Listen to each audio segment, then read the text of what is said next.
Primary alkyl hide E2 को follow करते हैं, ये कभी भी E1 को फॉलो नहीं करते। सेकेंडरी E1 E2 दोनों को फॉलो कर सकते हैं, टर्शरी E1 और E2 दोनों को फॉलो कर सकते हैं। तीन सब्स्टिट्यूएंट है इधर और इस तरफ दो है।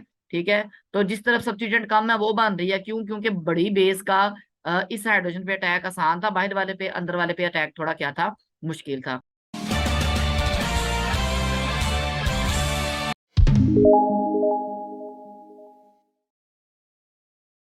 इससे पहले हमने पहला जो देखा था लेक्चर बीटा एलिमिनेशन रिएक्शन में, जिसमें हमने E1 रिएक्शन को डिस्कस किया था। आज हमारा टॉपिक है E2 रिएक्शन। सही है, एलिमिनेशन रिएक्शन जो ना उसका सेकंड पार्ट है। तो E2 रिएक्शन जो है वो पैरेलल है तकरीबन SN2 रिएक्शन के। ठीक है, उसके साथ सिमिलर है, बल्कि उसके साथ compete करता है साइमल्टेनियसली। एक ही टाइम पे दोनों रिएक्शन हो रहे होते हैं, यानी कि जहां पे SN2 रिएक्शन होता है वहीं पे E2 रिएक्शन भी एज ए कंपीटिंग रिएक्शन हो रहा होता है। ठीक है, तो SN2 की तरह ये भी सिंगल स्टेप रिएक्शन है, यानी कि जैसा कि हमने पहले डेफिनेशन में पढ़ा था कि जो होते हैं एलिमिनेशन रिएक्शन, उसमें दो काम होते हैं। एक तो हाइड्रोजन निकलता है और एक हैलोजन निकलता है। ठीक है, डिपार्चर ऑफ लिविंग ग्रुप और रिमूवल ऑफ बीटा हाइड्रोजन।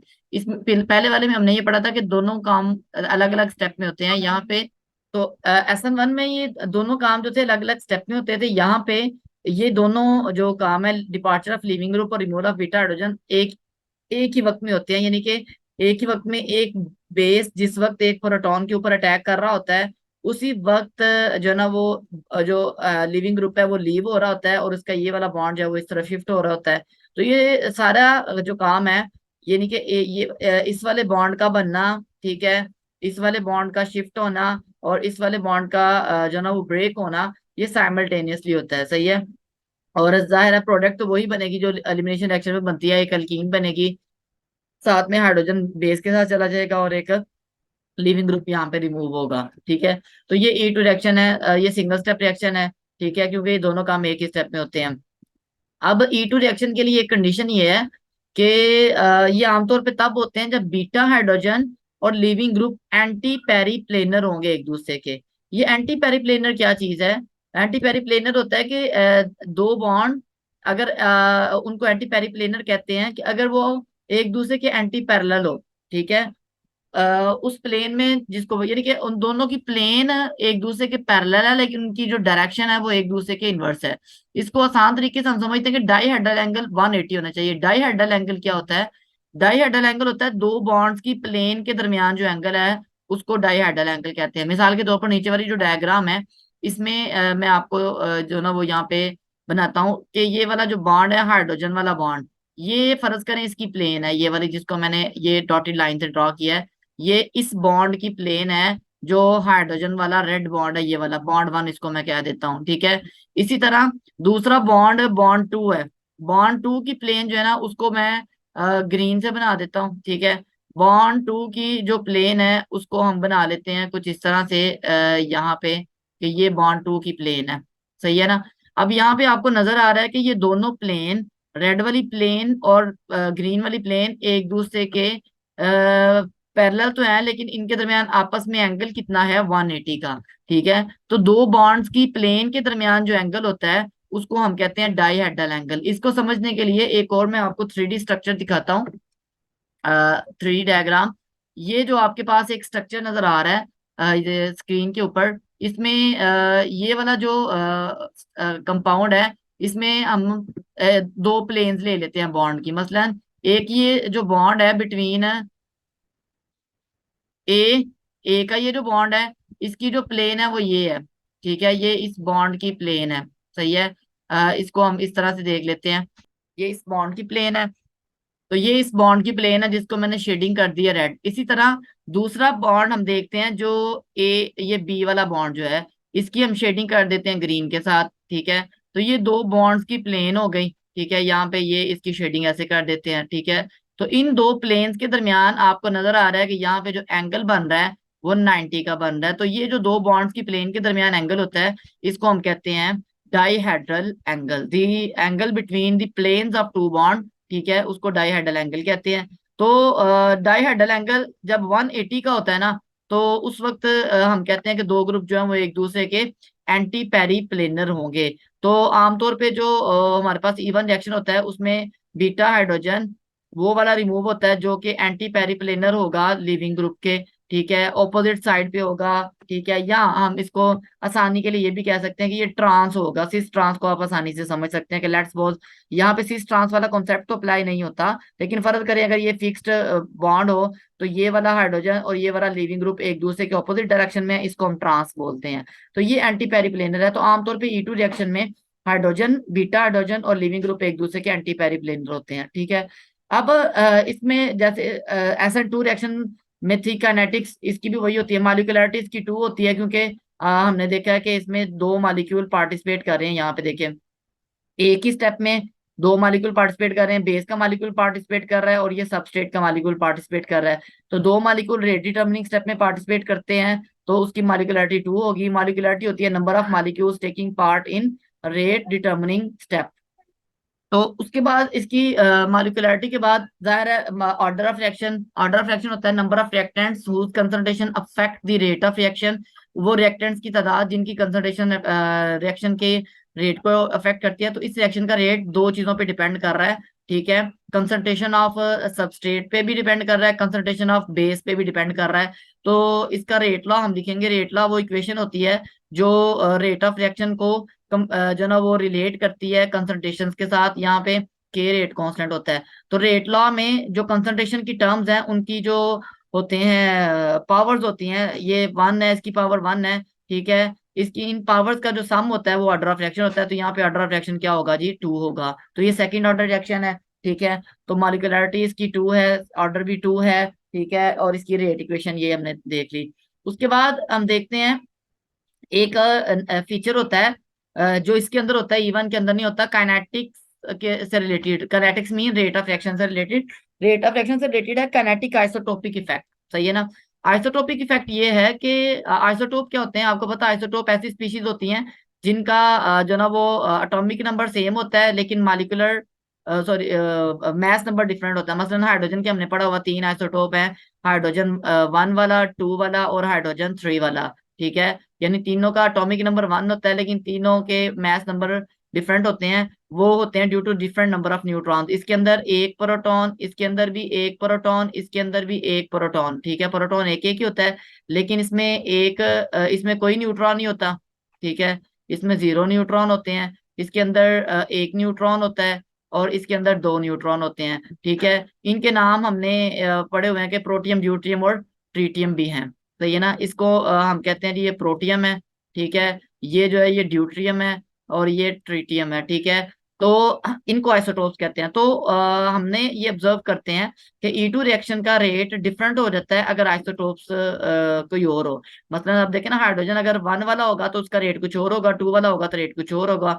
ठीक है, तो काइनेटिक आइसोटोप इफेक्ट की डेफिनेशन ये है कि change in the reaction rate of a chemical action when one of the atoms in the reactants is replaced by one of its isotopes। जब हम किसी एक रिएक्टेंट की जगह पे उसका आइसोटोप यूज करेंगे तो उस वक्त जो हमारे पास रेट ऑफ रिएक्शन होता है अगर वो चेंज हो जाए तो उसको हम कहते हैं, ये इस इफेक्ट को कहते हैं काइनेटिक आइसोटोपिक इफेक्ट कहते हैं इसको। ऑब्जर्व करते हैं कि जैसे ये हम आपके सामने एक एग्जांपल नजर आ रही है यहाँ पे। ये 2 मिथाइल ग्रुप लगे हुए हैं कार्बन के साथ, एक हाइड्रोजन लगा हुआ है। ठीक है, तो ये बेसिकली एक जो है ना वो 2 ब्रोमोप्रोपेन है कंपाउंड। ठीक है, ये और इसका रिएक्शन हो रहा है जो ना सोडियम एथोक्साइड के साथ। ठीक है, तो इस रिएक्शन में एलिमिनेशन जब होती है तो उसके नतीजे में ये प्रोपीन बनता है। ठीक है, अगर हाइड्रोजन की जगह पे हम जो है ना वो यूज करें यहाँ पे इन हाइड्रोजन की जगह पे इसका आइसोटोप ड्यूटेरियम लगा दें, यानी कि 3 हाइड्रोजन की जगह 3 ड्यूटेरियम का मालिक्यूल लगा दें। देखिए ड्यूटेरियम का भी सिंबल तो H ही होता है लेकिन यहाँ पे सिर्फ हम उसको डिफ्रेंशिएट करने के D से रिप्रेजेंट करते हैं। तो D आपको पता है कि हाइड्रोजन का मैस H जो प्रोटियम है उसका 1 होता है और ड्यूटियम का मैस 2 होता है, ये हैवी है। तो ये हैवी होगा तो उससे क्या होता है कि रेट ऑफ रिएक्शन जो होता है ना वो डिक्रीज हो जाएगा। ये नहीं कि हम कह सकते हैं कि रेट जो रेट है रिएक्शन का वो इनवर्सली प्रोपोर्शनल है मैस के। ठीक है ना, मैस नंबर के एटम्स के। जितना एटम का मैस नंबर ज्यादा होगा यानी कि आइसोटोप्स के हवाले से, उतना रेट ऑफ रिएक्शन क्या होगा, कम होगा। तो ये हम काइनेटिक आइसोटोपिक इफेक्ट इसको कहते हैं। 3 से 8 गुना रेट कम हो जाता है, यानी कि के एच जो रेट ऑफ रिएक्शन था हाइड्रोजन की दफा, डिवाइडेड बाई के D rate of reaction for deuterium, इसको डिवाइड करें तो आंसर आता है 6.7। जाहिर है ऊपर वाली वैल्यू बड़ी होगी तो ये आंसर जो ना वो आ रहा है, अगर ऊपर वाली वैल्यू छोटी होती नीचे वाली वैल्यू से तो फिर आंसर 0 से कम आता। तो ये काइनेटिक आइसोटोपिक इफेक्ट है। अच्छा जी, अब आ जाते हैं कि ओरिएंटेशन ऑफ डबल बॉन्ड की तरफ। ठीक है, कि डबल बॉन्ड बनेगा किस तरफ। तो जैसे हमने E1 में डिस्कस किया है, तो इसमें भी आमतौर पे जो कॉमनली ओरिएंटेशन वही होती है जैसा कि E1 में थी, कि मेजर प्रोडक्ट वो होती है जो सबसे ज्यादा स्टेबल होगी, और सबसे ज्यादा स्टेबल वो होती है जो क्या से कहते हैं, हाईली सब्स्टिट्यूटेड होगी। ठीक है, लेकिन यहाँ पे ओरिएंटेशन को डिसाइड करने के लिए हमें एक से ज्यादा चीजें देखनी पड़ती हैं। ठीक है, सबसे पहले तो सिटजिप रूल है, जिसको हम जेटसिप रूल कहते भी कहते हैं। तो E2 में ओरिएंटेशन के को डिसाइड करने के लिए हमारे पास 2-3 रूल्स हैं। नंबर 1 सिटजिप रूल है। ठीक है, तो सिटजिप रूल ये कहता है कि जो मोस्ट हाईली सब्स्टिट्यूटेड अल्कीन है ना, वो ज्यादा बनती है, और और ये तब obtain होगी जबकि प्रोटॉन उस कार्बन से निकलेगा जो जिसके साथ ऑलरेडी पहले कम हाइड्रोजन, यानी कि जहाँ पे हाइड्रोजन कम होंगे ना, वहां पे हाइड्रोजन का निकलना ज्यादा इजी होगा। मसलन यहाँ पे देखें, ये हमारे पास एक रिएक्टेंट है 2 क्लोरोपेंटेन। अब यहाँ पे देखें क्लोरीन ने तो यहाँ से निकलना है, अब हाइड्रोजन ने बीटा कार्बन से निकलना है। ये अल्फा कार्बन है, ठीक है, और ये बीटा है। ठीक है, इसको हम कह रहे हैं यहाँ पे 3 हाइड्रोजन है, ठीक है, इस बीटा वाले के साथ, और दूसरे वाले के पास मैं ग्रीन से उसको कर रहा हूँ, इसके पास 2 हाइड्रोजन है। ठीक है, ये दोनों बीटा कार्बन है, ये भी बीटा कार्बन है। ठीक है, और रेड वाला जो है ये भी क्या है, बीटा कार्बन। तो इन दोनों में से किसी एक से हाइड्रोजन निकलना है। तो सिटजिप रूल ये कहता है कि जहां पे हाइड्रोजन कम होंगे ना, वहां से निकलेगा। तो यहाँ पे 2 हाइड्रोजन है, इस तरफ 3 है, तो जहां से 2 हाइड्रोजन है, यानी कि निकलेगा दोनों से ही, लेकिन ज्यादा प्रोडक्ट वो बनेगी जहां पे हाइड्रोजन कम है। तो ज्यादा प्रोडक्ट वो बनेगी जहां पे यहाँ पे हाइड्रोजन निकलेगा। जब यहाँ से हाइड्रोजन निकलेगा तो जो प्रोडक्ट बनेगी वो ये होगी हमारे पास। ठीक है, ये प्रोडक्ट बनेगी हमारे पास। तो ये 67% जो है ना वो प्रोडक्ट ये बन रही है। इसमें इजी यानी कि सिस ट्रांस दोनों का मिक्सर बनेगा, इक्वल बनेगा। हाँ, दूसरे वाली भी प्रोडक्ट बनेगी जहाँ पे ये वाला बीटा रिमूव होगा, उससे ये वाली प्रोडक्ट बनेगी। ये मोनो सब्स्टिट्यूटेड है, ये 33% बन रही है। ठीक है, और ग्रीन वाले की वजह से जो प्रोडक्ट बन रही है वो ये वाली थी, जिसको यहाँ पे हमने देखा। तो इसमें हमने जैसे पहले डिस्कस किया था E1 में, कि यहाँ पे देखें डबल बॉन्ड वाले कार्बन के साथ ये डबल बॉन्ड वाला कार्बन है। ठीक है, डबल बॉन्ड वाले कार्बन के साथ इस तरफ एक सब्स्टिट्यूएंट है, इस तरफ भी डबल वाले के साथ एक सब्स्टिट्यूएंट है, यानी कि 2 सब्स्टिट्यूएंट लगे हुए हैं डबल बॉन्डेड कार्बन के साथ। इस सेकंड वाली प्रोडक्ट में देखें, ये डबल बॉन्डेड वाला कार्बन है, इस कार्बन के इस तरफ कोई सब्स्टिट्यूएंट नहीं है। हाँ, इस कार्बन के इस तरफ एक सब्स्टिट्यूएंट है, ये पूरा प्रोफाइल ग्रुप जो है। ठीक है, तो यहाँ पे एक सब्स्टिट्यूएंट है, मोनो सब्स्टिट्यूटेड है, यहाँ पे डाई सब्स्टिट्यूटेड है, दोनों तरफ 2 सब्स्टिट्यूएंट मौजूद हैं। तो हमने ये पढ़ा हुआ है कि most highly substituted alkene is stable. जिस अल्कीन में सब्स्टिट्यूशन ज्यादा होगी वो उतनी ही ज्यादा क्या होगी, स्टेबल होगी। ठीक है, तो ये हमारे पास ज्यादा स्टेबल है, इसलिए ये मेजर प्रोडक्ट है, ये माइनर प्रोडक्ट होगी। लेकिन यहाँ पे जो सिटजिप रूल है उसके में कुछ एक्सेप्शंस होती हैं E2 में। ठीक है, वो एक्सेप्शंस कौन सी हैं। नंबर 1 एक्सेप्शन कहाँ कहाँ कहाँ पे आएगी, कि नंबर 1 वहां पे एक्सेप्शन आएगी जब प्रोडक्ट के अंदर कॉन्जुगेशन हो या बेंजीन रिंग हो।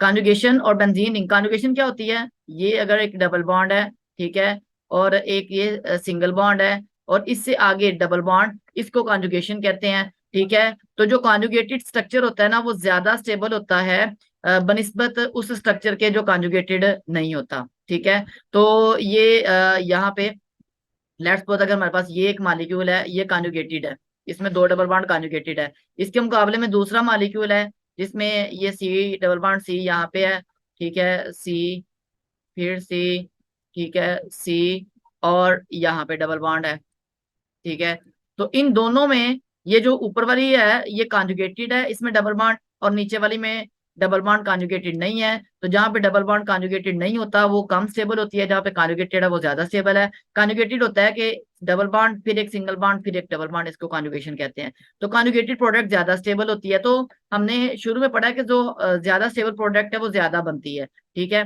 तो अगर जो प्रोडक्ट है उसके अंदर कोई डबल बॉन्ड जो है ना वो,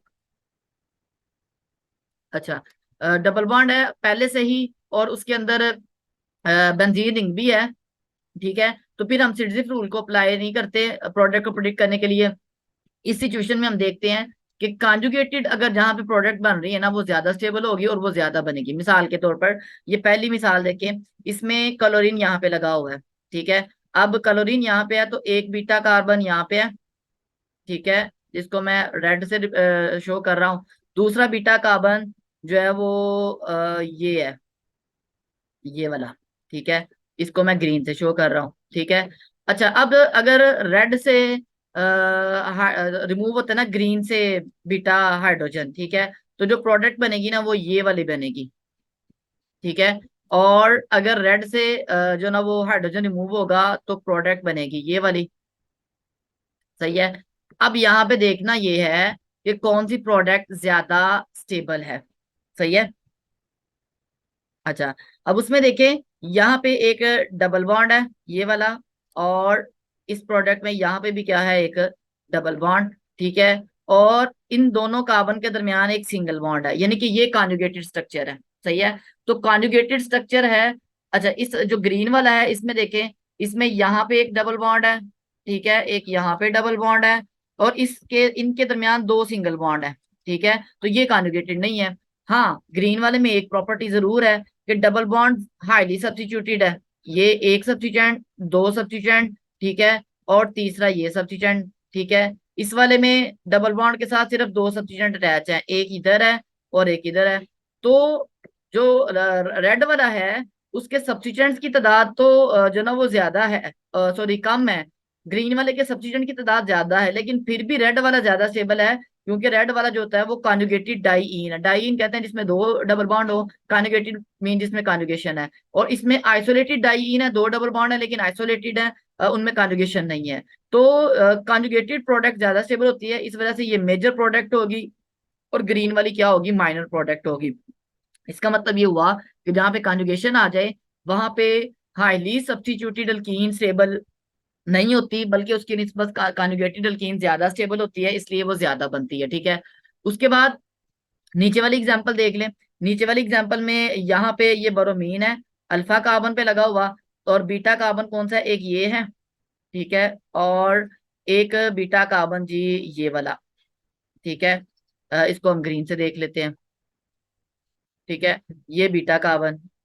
तो जब ग्रीन वाले से रिमूव होगा हाइड्रोजन, ठीक है, तो जो प्रोडक्ट बनेगी वो ये बनेगी, ग्रीन वाले की जो प्रोडक्ट है वो ये बन रही है, सही है। और रेड वाली जो प्रोडक्ट है वो पहली वाली प्रोडक्ट ये बन रही है, अगर अगर रेड से रिमूव होगा। अब यहाँ पे देखिए अगेन कॉन्जुगेशन है, ये डबल बॉन्ड, ठीक है, ये सिंगल बॉन्ड, और उसके बाद पूरी बेंजीन रिंग, ठीक है ना। बेंजीन रिंग में आपको पता है रेजोनेंस होती है, कॉन्जुगेशन होती है, तीन अल्टरनेट सिंगल और डबल बॉन्ड है, हाईली स्टेबल स्ट्रक्चर है।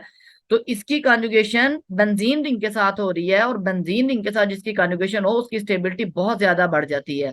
दूसरी तरफ जो ग्रीन वाला था उसमें देखें ये डबल बॉन्ड है, और उसके बाद यहाँ पे एक सिंगल बॉन्ड, यहाँ पे दूसरा सिंगल बॉन्ड, तो ये आइसोलेटेड है, ये रिंग के साथ कॉन्जुगेटेड नहीं है। तो इस रिंग की वजह से इसको कोई फायदा नहीं है ग्रीन वाले को, ठीक है। जबकि रेड वाले को फायदा रिंग का क्या है कि वो उसकी स्टेबिलिटी को इंक्रीज कर रही है। तो इसका मतलब ये हुआ कि जब प्रोडक्ट के अंदर कंजुगेशन होने और कंजुगेशन ना होने के जो ना वो ऑप्शन या पॉसिबिलिटी, तो वो वाली प्रोडक्ट ज्यादा बनती है जिसके अंदर कंजुगेशन होती है, क्योंकि वो ज्यादा स्टेबल होती है। Most stable alkene is form preferentially and it will be the major product, सही है। तो ये हमारे पास पहली एक्सेप्शन आ गई कि जब कॉन्जुगेशन आ जाए तो फिर हमने हाईली सब्स्टिट्यूटेड को नहीं देखना बल्कि कॉन्जुगेशन को देखना है, जिसमें कॉन्जुगेशन होगी वो ज्यादा स्टेबल होगी, ठीक है। अब नेक्स्ट है एक्सेप्शन होफमैन रूल, ठीक है। होफमैन रूल को जो ना वो हम कहते हैं कि ये सिटजिफ रूल का उलट है। सिटजिफ रूल ये कहता है कि हाईली सब्स्टिट्यूटेड प्रोडक्ट ज्यादा स्टेबल होती है, और वो बनेगी। हॉफमैन रूल कहता है जी कि जिस लीस्ट सब्स्टिट्यूटेड प्रोडक्ट जो है वो ज्यादा स्टेबल होगी और वो बनेगी। और ये कब बनेगी? ठीक है, ये तब बनेगी जब हमने E2 रिएक्शन में जो है ना वो जो बेस यूज किया है वो बल्कि है, बल्कि मीन बड़ी है, और उसका अप्रोच करना जो है ना वो अल्काइल हैलाइड के लिए जो है ना वो मुश्किल हो रहा है, ठीक है, स्टेरिकली हिंडर्ड है, ठीक है, क्राउडिंग की वजह से। तो तब फिर वो क्या करता है, वो ऐसे साइड से अप्रोच करता है जहाँ पे हिंड्रेंस कम होगी, रुकावट कम होगी। तो उस तरह करने से फिर जो प्रोडक्ट बनेगी वो हाईली सब्स्टिट्यूटेड नहीं होगी बल्कि लीस्ट सब्स्टिट्यूटेड होगी। ठीक है, मिसाल के तौर पर ये इसकी एक एग्जांपल दी हुई है कि जब अल्काइल हैलाइड जो है उसकी E2 रिएक्शन करवाई जाए अल्कक्साइड आयन के साथ। अल्कक्साइड आयन ये होता है RO नेगेटिव, ठीक है, ये अल्कक्साइड है, ठीक है। और इससे क्या बनता है कि लेस सब्स्टिट्यूटेड अल्कीन जो है ना वो मेजर प्रोडक्ट बनती है। हाँ, most substituted alkene major product नहीं होती। इसकी एग्जांपल ये देखें, ये आपको नजर आ रहा है, यहाँ पे देखें कि ये जो आपके पास है टर्शरी एक जना वो कंपाउंड है, सही है, और आपने इसके साथ स्ट्रॉन्ग बेस यूज की है। देखिए आपने E1 में हमने ये बात डिस्कस की थी कि अगर स्ट्रॉन्ग बेस होगी ना तो टर्शरी कार्बो के जो अल्काइल हैलाइड है ना वो भी E2 मैकेनिज्म फॉलो करेगा, E1 फॉलो नहीं करेगा। हालांकि आमतौर पे जो टर्शरी है वो प्राइमरी E1 मैकेनिज्म फॉलो करता है, लेकिन अगर स्ट्रॉन्ग बेस होगी तो फिर वो E2 मैकेनिज्म फॉलो करेगा। अब E2 मैकेनिज्म उसने फॉलो करना है, उसके लिए जरूरी है कि बेस ने अटैक करना है हाइड्रोजन पे। जाहिर है इस हाइड्रोजन पे अटैक करेगा तो फिर हाईली सब्स्टिट्यूटेड अल्कीन बनेगी। ठीक है, ये जिसको मैं अंडरलाइन भी कर देता हूँ, ठीक है, ये वाला जो है इस हाइड्रोजन पे अटैक करना है। ठीक है, इस हाइड्रोजन पे अब अटैक करना मुश्किल क्यों है? क्योंकि बड़ी रुकावट है। इस तरफ ये CH3 बड़ा ग्रुप लगा हुआ है, इस तरफ CH3 बड़ा ग्रुप लगा हुआ है, इस तरफ ब्रोमाइड लगा हुआ है, इस तरफ CH3 ग्रुप लगा हुआ है। चारों तरफ से इसके इर्द गिर्द बड़ा जो ना वो क्राउडिंग है, जगह कम है अटैक करने के लिए। अब ये देखें बेस भी बहुत बड़ी है, बेस भी छोटी हो तो उसका अटैक करना आसान हो, लेकिन ये बेस भी बड़ी है, बल्कि बेस है, टर्शी ब्यूटॉक्साइड आयन है। तो ऐसे में क्या होगा कि इस बेस का इस हाइड्रोजन पे पहुंचना मुश्किल है, सही है। इसकी बजाय इसका और कौन कौन सी ऑप्शन है? ये भी बीटा है हाइड्रोजन, और बीटा कौन सा है जी? एक ये बीटा है और ये बीटा है, ये दोनों एक जैसे ही हैं। तो अगर ये यहाँ पे अटैक करने की बजाय ये ग्रीन वाला अटैक करे, यानी कि ये बेस इस हाइड्रोजन पे अटैक कर ले, ठीक है, या इस वाले हाइड्रोजन पे अटैक कर ले, तो वो आसान है क्योंकि वो साइड पे है, बाहर वाली साइड पे है, आउटर साइड पे है, उन पे अटैक करना आसान है। ये इनर साइड वाले रेड वाले इस पे अटैक करना जो है वो मुश्किल है। ठीक है, तो ऐसी सिचुएशन में फिर बेस प्रेफर करती है कि वो लेस क्राउडेड पे अटैक करे और उसमें से हाइड्रोजन को abstract करे, बजाय किसके, मोर क्राउडेड के। तो क्या होगा यहाँ पे जो है ना वो प्रोडक्ट कौन सी बनेगी वो अभी हम देखते हैं। ठीक है, यहाँ पे देखें प्रोडक्ट कौन सी बनेगी। ये इसकी वजह से जो प्रोडक्ट बन रही है ना वो बन रही है ये वाली प्रोडक्ट बन रही है इस हाइड्रोजन की वजह से।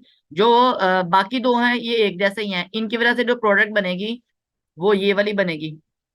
ठीक है, यानी कि वो यहाँ पे बेसिकली इस कार्बन से, जिनको मैंने ग्रीन से इंसर्कल किया है, यहाँ से हाइड्रोजन जो है ना वो रिमूव हुआ है, सही है। तो ये लीस्ट सब्स्टिट्यूटेड है। लीस्ट सब्स्टिट्यूटेड किस तरह से आई है? ये देखें, ये डबल बॉन्ड के एक इस तरफ कोई सब्स्टिट्यूएंट नहीं है इस कार्बन के, ठीक है, इस कार्बन के साथ एक और दो सब्स्टिट्यूएंट है, ठीक है।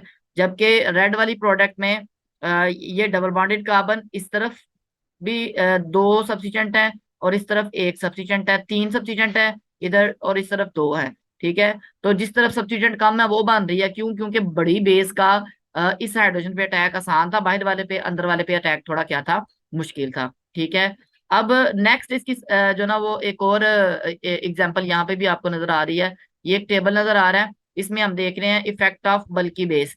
जैसे जैसे बेस बड़ा हो रहा है ना साइज में, ये देखे ना, ये एथोक्साइड है, ये ब्यूटोक्साइड है, ठीक है, ये उससे भी बड़ा ग्रुप आ गया, ठीक है, ये पेंटॉक्साइड होगा या इसका नाम बेसिकली कुछ और हो जाएगा, सही है। और इसी तरह जैसे जैसे बेस का साइज बड़ा हो रहा है ना, तो देखिए मोर सब्स्टिट्यूटेड प्रोडक्ट की परसेंटेज भी क्या होती जा रही है, कम होती जा रही है, और किसकी परसेंटेज ज्यादा हो रही है, लेस सब्स्टिट्यूटेड की कंसंट्रेशन जो है वो ज्यादा होती जा रही है। तो इसका मतलब जब E2 रिएक्शन में या E1 में भी वन बल्की बेस यूज करेंगे और स्ट्रॉन्ग बेस यूज करेंगे, तो बल्की बेस की वजह से मोर सब्स्टिट्यूटेड प्रोडक्ट नहीं बनेगी, बल्कि लेस सब्स्टिट्यूटेड प्रोडक्ट जो है वो बनेगी। ठीक है। उसके बाद तीसरा जो ना वो एक्सेप्शन है अल्काइल फ्लोराइड। जब आमतौर पे हमने जो रिएक्शन डिस्कस किए हैं वो ब्रोमाइड और फ्लोराइड उसके क्लोराइड के किए हैं। जब हमारे पास अल्काइल फ्लोराइड होगा ना, तो उसका जब होगा ना एलिमिनेशन रिएक्शन, तो तब भी जो ना वो लेस सब्स्टिट्यूटेड अल्कीन बनेगी। ठीक है। मोस्ट हाईली सब्स्टिट्यूटेड अल्कीन नहीं बनेगी, बल्कि लेस सब्स्टिट्यूटेड बनेगी। ठीक है। उसकी वजह ये है कि फ्लोराइड आयन जो है ना वो बड़ा स्ट्रॉन्ग बेस है। ठीक है। और ये अच्छा लिविंग ग्रुप नहीं है। ठीक है। तो इसमें क्या होता है कि एक ऐसी ट्रांजिशन स्टेट बनती है जिसमें कार्बन पे पॉजिटिव की बजाय नेगेटिव चार्ज आता है। ठीक है। कार्बन अनाइन बनता है। और यहाँ पे एक रूल याद रखें, हम कहते हैं कि कार्बन के ऊपर जब पॉजिटिव चार्ज होता है ना, तो उसके साथ जितने ज्यादा कार्बन लगे होंगे ना, तो वो उतना ज्यादा स्टेबल होगा। लेकिन अगर उसके ऊपर नेगेटिव चार्ज होगा ना, तो उलट इफेक्ट होता है। अगर नेगेटिव चार्ज होगा, ठीक है, तो नेगेटिव चार्ज में वो जो है ना वो क्या होगा, नेगेटिव चार्ज में जितने ज्यादा कार्बन होंगे उतना ज्यादा वो क्या हो जाएगा, अनस्टेबल हो जाएगा। तो वो नेगेटिव चार्ज की दफा स्टेबल कब होगा, जब उसमें से उसके साथ लगने वाले कार्बन जितने कम होंगे उतना ज्यादा वो क्या हो जाएगा, स्टेबल हो जाएगा। सही है ना। तो इस वजह से चूंकि फ्लोराइड आसानी से निकलता नहीं है और इसके निकलते के दौरान कार्बन के ऊपर नेगेटिव चार्ज आता है, कार्बन एनाइन बनता है, जिसकी वजह से लेस सब्स्टिट्यूटेड वाली प्रोडक्ट जो है वो ज्यादा स्टेबल होती है। ये मिसाल है आपके सामने, फ्लोरोपेंटेन है, 2 फ्लोरोपेंटेन। ठीक है। और इसमें ये अल्फा, यहाँ पे अल्फा लगा हुआ है, ये बीटा हाइड्रोजन है एक, और एक इस तरफ बीटा जो ना वो हमारे पास ये वाला बीटा है। ठीक है। अगर ग्रीन वाला रिमूव होता है तो हाईली सब्स्टिट्यूटेड प्रोडक्ट बनती है। ठीक है। ये ये वाली सही है। और अगर रेड वाला रिमूव होता है तो उसमें फिर ये वाली लेस हाईली सब्स्टिट्यूटेड प्रोडक्ट बनती है। तो इसमें लेस हाईली सब्स्टिट्यूटेड प्रोडक्ट ज्यादा बन रही है इसलिए। अच्छा, एक बात याद रखें, हमारे पास एक्सपेरिमेंटल एविडेंस आता है जिसकी बेस पे फिर हम जो है ना वो फैक्टर्स डिसाइड करते हैं। ऐसा नहीं है कि पहले हम फैक्टर डिसाइड करते हैं फिर नहीं, एक्सपेरिमेंटल रिजल्ट की बुनियाद पे हम फैक्टर्स को एक्सप्लेन करते हैं कि यहाँ पे ये काम हुआ होगा, उसके मुताबिक हम मैकेनिज्म बनाते हैं। ठीक है। इसकी एक और एग्जांपल देखें। इसकी जो ट्रांजिशन स्टेट की बात हम कर रहे थे कि कार्बन एनाइन बनता है, वो ये है। देखिए फ्लोराइड है और फ्लोराइड अभी रिमूव नहीं हुआ, जिसकी वजह से और इधर से एच रिमूव होना शुरू हो गया है। अब उससे क्या होता है कि ये बॉन्ड इधर शिफ्ट होना है, लेकिन अभी फ्लोराइड भी वहां पे ही है। ठीक है। अगर फ्लोराइड जा चुका होता तो इस पे पॉजिटिव होता और बॉन्ड शिफ्ट होने से वो न्यूट्रल हो जाता, लेकिन अभी फ्लोराइड वहां है, इस वजह से इसके ऊपर आ गया नेगेटिव चार्ज। और नेगेटिव चार्ज की वजह से जो less highly substituted transition state है वो ज्यादा स्टेबल है, इस वजह से वो ये बनेगी। और जिसकी वजह से जो है ना वो लेस हाईली सब्स्टिट्यूटेड प्रोडक्ट बनेगी, मोस्ट हाईली सब्स्टिट्यूटेड प्रोडक्ट नहीं बनेगी। ये इसका सीक्वेंस है कि कार्बन एनाइन सबसे ज्यादा स्टेबल होता है, मिथाइल वाला, फिर प्राइमरी कार्बन एनाइन यानी कि जिसके साथ एक अल्काइल जुड़ा है, फिर स्कैंडी वाला जिसके साथ दो जुड़े हैं। ठीक है। फिर टर्शरी वाला। और अगर कार्बोकेटाइन की बात करेंगे तो वो सीक्वेंस उलट हो जाएगा। तो इसका मतलब है कि जब अल्काइल फ्लोराइड के रिएक्शन होते हैं तो तब भी लेस हाईली सब्स्टिट्यूटेड प्रोडक्ट बनती है। जब आपके पास कॉन्जुगेशन हो तो फिर कॉन्जुगेशन को देखा जाता है, सब्स्टिट्यूएंट की तादाद को नहीं देखा जाता। ठीक है। जब आपके पास जो है ना वो हो बल्कि बेस, तब भी लेस हाईली सब्स्टिट्यूटेड प्रोडक्ट बनेगी। तो ये तीन एक्सेप्शन थी जो कि अरेंजमेंट ऑफ डबल बॉन्ड को डिसाइड करती हैं during elimination reaction by molecular यानी कि E2 रिएक्शंस। ठीक है। अब आ जाते हैं फैक्टर्स पे। कौन से फैक्टर्स जो होते हैं वो इफेक्ट करते हैं। सबसे पहले इफेक्ट ऑफ सबस्ट्रेट है। ठीक है। तो SN2 में हमने कहा था कि सबस्ट्रेट का बड़ा इफेक्ट होता है, लेकिन E2 सबस्ट्रेट पे इतना ज्यादा जो ना वो डिपेंड नहीं करता। ठीक है। यानी कि SN1 में तो हमने कहा था कि भाई वो सिर्फ SN2 जो सॉरी उसमें हमने कहा था कि सिर्फ जो है ना हमारे पास प्राइमरी, वो जाता है या ज्यादा से ज्यादा सेकेंडरी SN2 मैकेनिज्म को फॉलो करता है। लेकिन और जो टर्शरी है वो सिर्फ SN1 को फॉलो करता है। लेकिन E2 में ऐसा नहीं है। ये E2 जो होता है वो जो ना वो टर्शियल काइल हैलाइड भी E2 मैकेनिज्म को फॉलो कर सकता है, लेकिन टर्शियल काइल हैलाइड SN2 मैकेनिज्म को फॉलो नहीं कर सकता। ये याद रखिए कि ये इनमें फर्क है। ठीक है। और हाँ, अलबत्ता सबस्ट्रेट चेंज होने से रेट ऑफ रिएक्शन पे फर्क पड़ता है। ठीक है।